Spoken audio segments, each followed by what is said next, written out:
Hello बच्चों, let's say this question. The question says figure shows a reversible cycle through which one mole of monoatomic ideal gas is taken. Assume that P is equal to 2 P naught, V is equal to 2 V naught, P naught is equal to 1.01 into 10 raised to 5 Pascal, and V naught is equal to 0.0335 meter cube. Calculate the work done during the cycle, the energy added as heat during stroke ABC, and the efficiency of the cycle. What is the efficiency of a Carnot engine operating between the highest and lowest temperature that occurs in the cycle? हमें कोई एक monoatomic gas given है 1 mole and उसको ये P versus we diagram में जो process given है उससे पास किया जाता है। तो हमें बताना है कि जो मोनोएटॉमिक गैस है वो वो एक कंप्लीट साइकिल करेगा तो वर्क डन उस पर क्या होगा, या फिर जो मोनोएटॉमिक गैस है वो वर्क डन कितना करेगा, ठीक है, वो हमें बताना है। एंड हमें ए बी सी स्ट्रोक यानी कि जब ये मोनोटोमिक गैस को ए से बी तक एंड बी से सी तक लाया जाए तो उस पर हीट कितनी ऐड होगी वो हमें बताना है। एंड देन हमें बताना है कि पूरे के पूरी साइकिल की एफिशिएंसी कितनी होगी। एंड फाइनली हमें बताना है कि हमें इस साइकिल के ड्यूरिंग जो हमें हाईएस्ट एंड लोएस्ट टेम्परेचर मिलेंगे अगर उस पर हमें ये मोनोटोमिक गैस को चलाया जाए तो हमें एफिशिएंसी कितनी मिलेगी, ठीक है ना। तो ये हमें हमारा क्वेश्चन है। तो हम इस प्रॉब्लम में जो की कॉन्सेप्ट यूज करने वाले हैं वो होगा, पहला तो ये होगा, देखो अब की कंसेप्ट कंसेप्ट कितने कितने लगता है यहाँ पर। तो हमारे पास delta Q delta U and W तीनों आ रहे हैं, तो यहाँ पर फर्स्ट लॉ ऑफ थर्मोडायनेमिक्स आएगा। फर्स्ट लॉ ऑफ थर्मोडायनेमिक्स,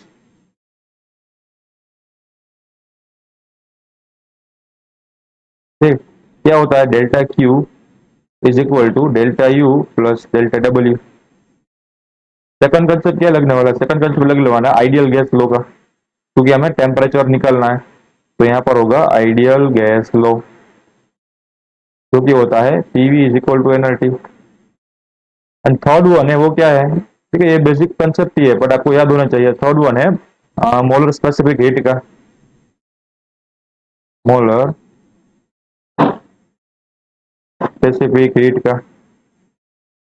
क्योंकि जिसकी वैल्यू गिवन होती है delta Q is equal to क्या होता है N C P delta T, and delta U can be given by N C V delta T. तो ये तीनों कॉन्सेप्ट का यूज करके हम इस प्रॉब्लम को सोल्व करेंगे।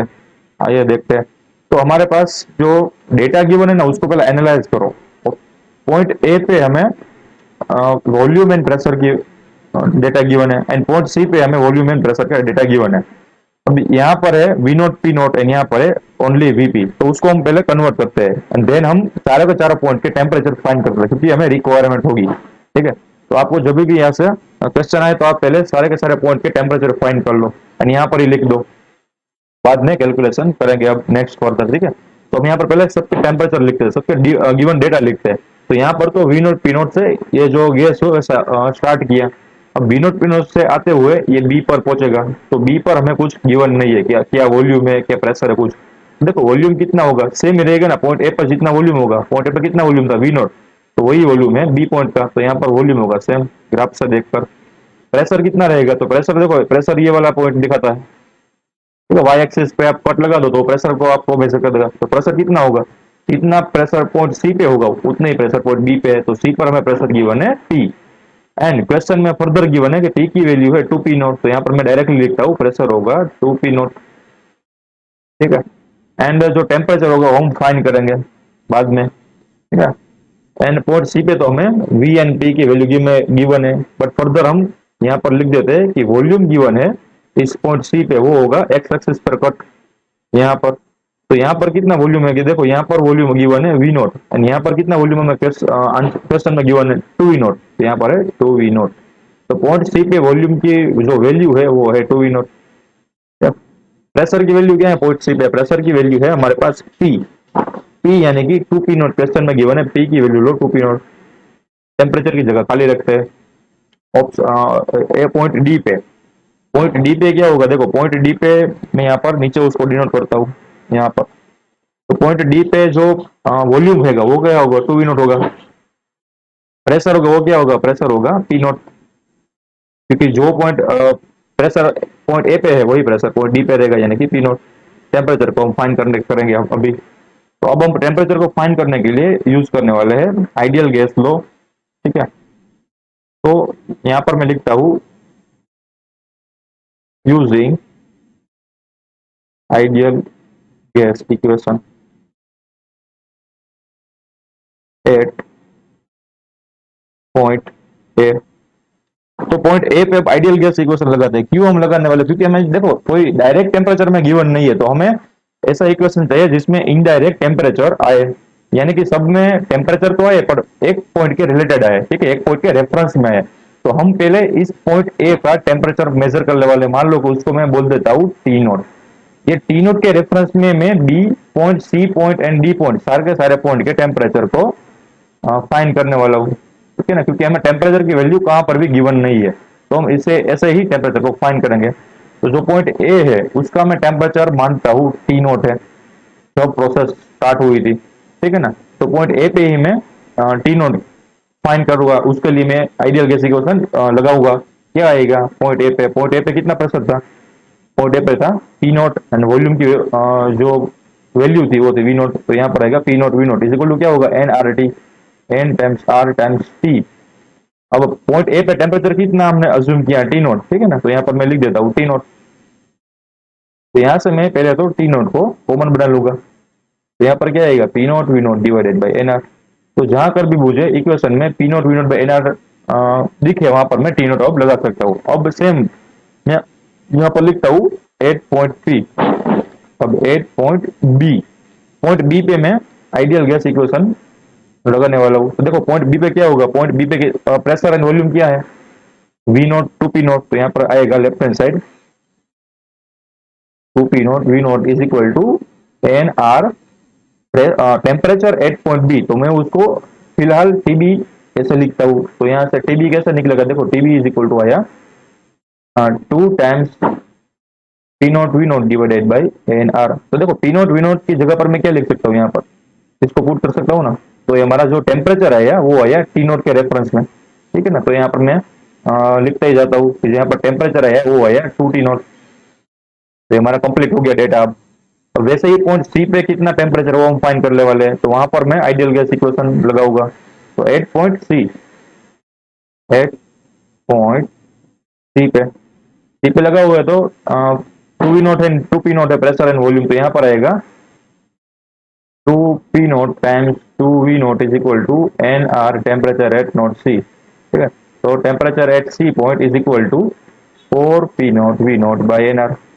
तो यहाँ पर आएगा फोर टाइम्स टी नोट, क्योंकि पी नोट वी नोट की वैल्यू है यहाँ पर टी नोट, इसकी जो वैल्यू है वो है यहाँ पर लिख देता हूँ टी नोट है।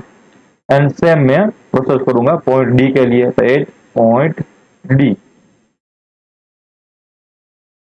डी, ठीक है। डी पॉइंट के लिए पी नोट वी नोट क्या है, two V naught and P naught. तो यहाँ पर आएगा P naught times two V naught is equal to N R temperature at point D. तो temperature at point D can be written by two P naught V naught by N R, that means this is equal to two T naught. तो यहाँ पर मैं सारे का temperature लिख देता हूँ। यहाँ पर आया हमारे पास टू टी नोट एंड यहाँ पर टेम्परेचर आया ऐसा, ठीक है। तो हमारे पास अब सारे रिक्वायरमेंट जो डेटा है उसकी वैल्यू मिल गई है। अब हम क्या फाइंड करेंगे, पहले हमें फाइंड करना है work done during the cycle. अब देखो वर्क डन कहाँ से कहाँ मिलेगा, तो ये प्रोसेस साइक्लिक है। साइक्लिक प्रोसेस में जो एरिया बनेगा ना, ये वाला एरिया वही हमारा वर्क डन होगा। थोड़ा स्मार्ट टेक्निक यूज करेंगे, ठीक है ना। तो ये एरिया ही हमारा ये जो स्क्वायर या रेक्टेंगल कुछ भी बन रहा है उसका एरिया है, वही हमारा वर्क डन होगा, ठीक है ना। एंड वर्क डन आएगा वो क्या आएगा, पॉजिटिव आएगा नेगेटिव आएगा। तो देखो ये जो साइकिल है वो कौन सी डायरेक्शन में है, तो साइकिल हमारी क्लॉकवाइज डायरेक्शन में, यानी कि वर्क डन होगा पॉजिटिव आएगा। तो यहाँ पर पहला जो पॉइंट है मैं लिख देता हूँ फाइंडिंग वर्क डन। तो वर्क डन आएगा वो क्या होगा, वर्क। तो यहाँ पर लिख देता हूँ work done is area under the curve and which is positive, which is positive because cycle given in clockwise direction.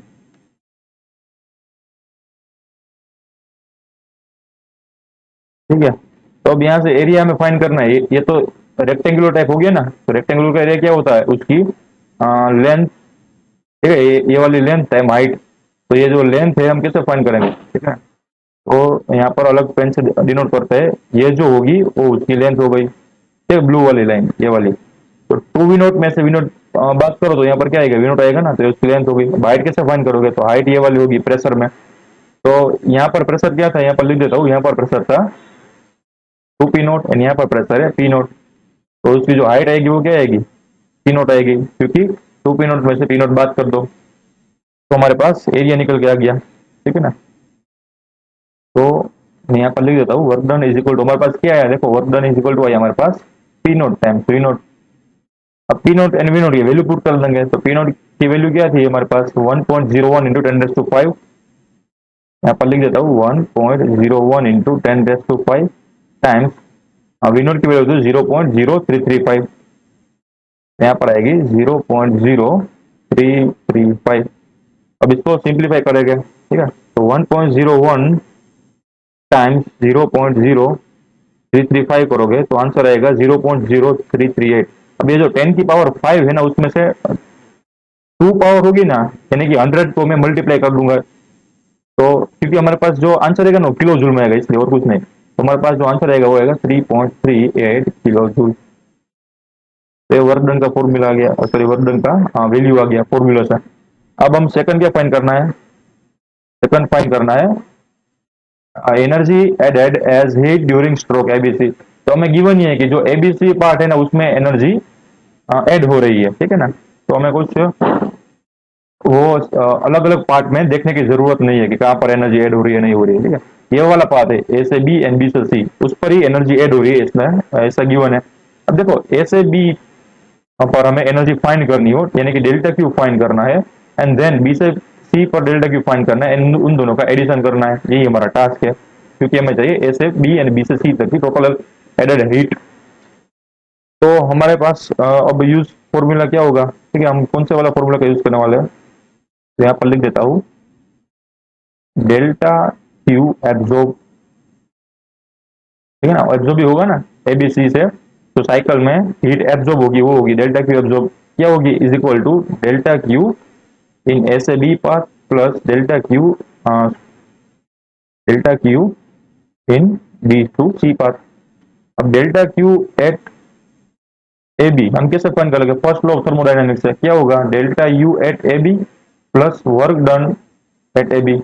ठीक है, यहाँ पर मैं डेल्टा भी लिख दूंगा, कुछ नहीं, अब ऐसे भी लिख सकते हो, ठीक है ना, तो भी चलेगा, कंसेप्ट याद होना चाहिए। तो work done at A B क्या हो रहा है, देखो work done at A B यहाँ पर इस डायरेक्शन में, यहाँ पर तो वॉल्यूम कांस्टेंट रहेगा, यानी कि वर्क होगा जीरो, तो यानी कि यहाँ पर डेल्टा डब्ल्यू ए बी क्या आएगा, जीरो आएगा। तो हमारे पास जो इंटरनल एनर्जी में चेंज होगा ना वही उसका हीट हीट में चेंज होगा, वही इसका आंसर होगा। तो हमारा आएगा डेल्टा यू ए बी, ठीक है, वो जीरो हो गया।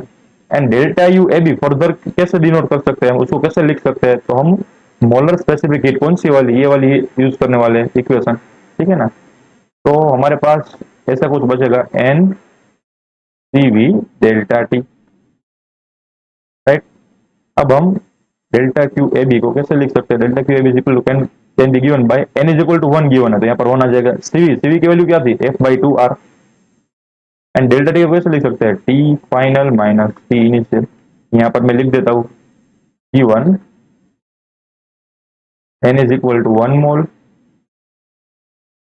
टीवी इज इक्वल टू क्या था, ठीक है, ये गिवन नहीं होता, आपको याद रखना पड़ेगा डिग्री ऑफ फ्रीडम के अकॉर्डिंग, तो degree of freedom by two into R CV की वैल्यू हो जाती है, राइट। तो ये आपको याद होना चाहिए। एंड एफ क्या है, एफ है डिग्री ऑफ फ्रीडम, तो यहाँ पर लिख देता हूँ for mono atomic gas, mono atomic gas F is equal to क्या होता है, 3 होता है, क्योंकि हमें क्वेश्चन में गिवन है गैस कौन सा वाला, देखो ये मोनो एटॉमिक गैस है, मोनो एटॉमिक आइडियल गैस है, ठीक है ना। तो यहाँ पर एफ इज इक्वल टू होगा 3। तो सारी वैल्यू अगर पुट कर देंगे तो हमारे पास जो आंसर मिलकर निकलेगा वो क्या मिलेगा, delta Q A B is equal to F, ये यानी कि 3 R T F minus T I. अब टी एफ कितना फाइनल, यानी कि जब हमारा जो गैस है वो बी पॉइंट पर पहुंचे उसका टेम्परेचर है, वही होगा टी फाइनल हमारे लिए, ठीक है। तो वो है 2 T0 एंड टी इनिशियल क्या होगा, T0, तो यहाँ पर होगा 2 T0 माइनस T0, ठीक है। यहाँ पर होगा 2 T0 minus T0, 2 T0 minus T0, तो हमारा आंसर निकला वो आएगा 3/2 R into T0 delta Q A B. तो इसको मैं एज इट इज रखता हूँ, बाद में हम उसको थोड़ा सा और सिंप्लीफाई करेंगे, ठीक है, आइडियल गैस लो लगा के। तो इसको मैं इक्वेशन 1 बोल देता हूँ, टेम्पोररी, ठीक है। अब ऐसे ही डेल्टा क्यूबीसी को हम फाइंड करेंगे, तो डेल्टा क्यूबीसी के लिए क्या होगा, internal energy in BC plus work done in BC. अब देखो इसके लिए भी शॉर्ट टेक्निक है, अगर आपको डेल्टा क्यू बीसी चाहिए तो आपको क्या फाइंड करना पड़ेगा, डेल्टा यूबीसी फाइंड करना पड़ेगा एंड वर्क डन भी फाइंड करना पड़ेगा। इससे बेटर है कि आप डायरेक्टली वो वाला फॉर्मूला यूज करो, specific heat capacity of constant pressure. क्या हो रहा है देखो, बीसी प्रोसेस में कांस्टेंट प्रेशर रह रहा है कि नहीं रहा, देख लो। ये वाली प्रोसेस में ये वाली प्रोसेस में तो कांस्टेंट प्रेशर रह रहा है ना, तो हम डेल्टा क्यू का डायरेक्ट फॉर्मूला, ये वाला फॉर्मूला लगा सकते हैं ताकि हमें डायरेक्ट डेल्टा क्यू बीसी मिल जाए। हमें internal energy and work done find करने की रिक्वायरमेंट ही नहीं है। तो यहाँ पर क्या आएगा, N C P delta T, ठीक है ना। तो हमारे पास डायरेक्ट फॉर्मूला मिल गया डेल्टा क्यू बीसी। अब इसमें एन की वैल्यू 1 है, सीपी की वैल्यू क्या होती है, सीपी की वैल्यू होती है डिग्री ऑफ फ्रीडम के बेस पे F/2 F+2 divided by 2 into R. Delta T यानी कि टेम्परेचर एट पॉइंट कहां से कहां जा रहा है, सी बी से सी जा रहा है ना, तो C minus temperature at point B. या फिर हम ऐसे भी बोल सकते हैं ये फाइनल वाला है, इनिशियल वाला है, ठीक है ना, दोनों सेम ही है और कुछ नहीं, फाइनल इनिशियल ही है। ये तो बस आपको याद रखने के लिए, ठीक है।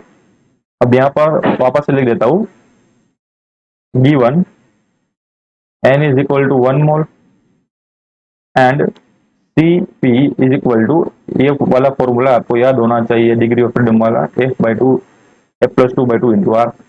और वैल्यू पुट करते हैं, डिग्री ऑफ फ्रीडम की वैल्यू क्या थी, 3 + 2 5 5/2 R. Temperature at port C minus temperature at port B. T में टेम्परेचर कितना है 4 T0, बी में टेम्परेचर कितना है 2 T0, तो 4 T0 में से 2 T0 माइनस कर दो तो हमारे पास बच जाएगा 2 T0। तो यहाँ पर आएगा 2 टाइम्स T0, तो यहाँ से 2 से 2 कैंसिल हो गया, तो बचा क्या 5R T0। तो हमारे पास बच गया डेल्टा क्यू बी सी, ठीक है ना, ये इक्वेशन 2 बच गया। अब 1 एंड 2 को मैं क्या करूंगा, ऐड कर दूंगा और कुछ नहीं, तो हमारे पास डेल्टा क्यू एब्जॉर्ब मिल जाएगा। तो एडिंग 1 + 2, तो हमें मिल जाएगा डेल्टा क्यू एब्जॉर्ब, क्या मिला है 3/2 are T0, 3/2 are T0 plus 5R T0, 5R T0, तो यहाँ पर क्या बचेगा 13R T0/2। देखो मैंने आर टी नोट की वैल्यू एज इट इज रखी, क्योंकि हमें आर की वैल्यू पता है, टी की वैल्यू पता नहीं। तो वापस से मैं क्या करूंगा कि पॉइंट ए से आर टी नोट की वैल्यू पुट कर दूंगा और कुछ नहीं, ठीक है।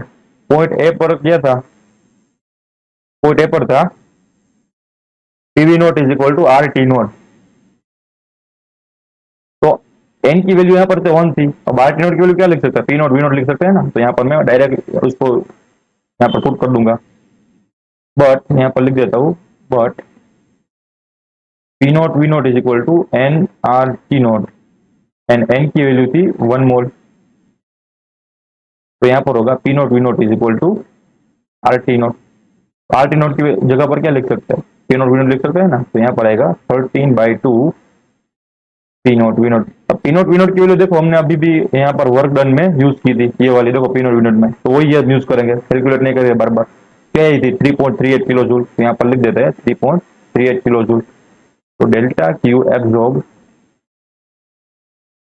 आई हमारे पास 13/2 times P naught V naught की वैल्यू क्या थी 3.38 किलो जूल, ठीक है, 3.38 किलो जूल। 3.38 kilo joule. तो इसका फर्दर सिंप्लीफाई करेंगे तो हमारे पास क्यू ऑब्जॉर्ब मिल जाएगा, कितना मिलेगा 30 times 3.38 divided by 2, 21.97 21.97 kilo joule. तो हमारे पास क्यू ऑब्जॉर्ब का फॉर्मूला मिल गया।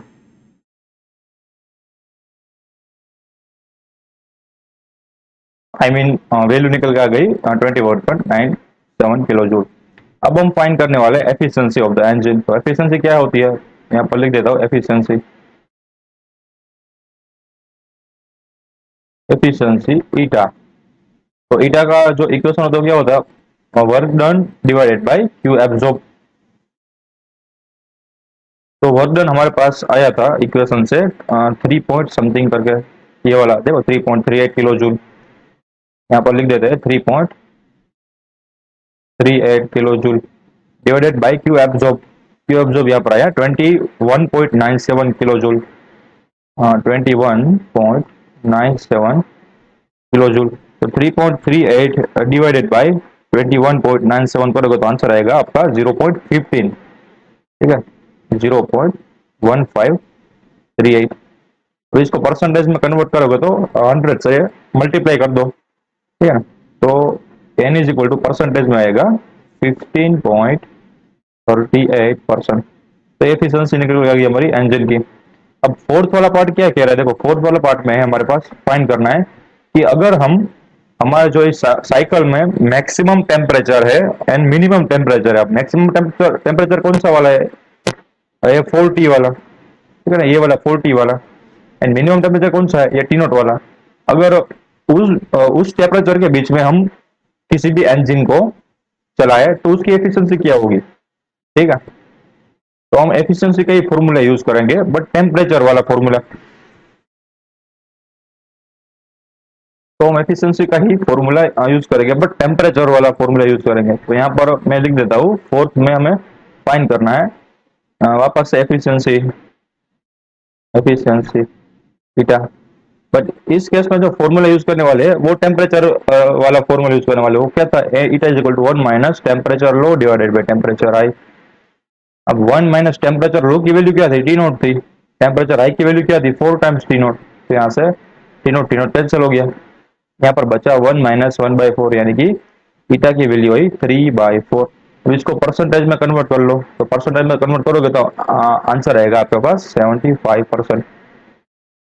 तो ये हमारे आंसर्स आ गए कि वर्क डन की जो वैल्यू निकल के आई वो आई 3.38 kilo joule, Q absorb total, ठीक है, की वैल्यू निकल के आई 21.97 किलो जूल।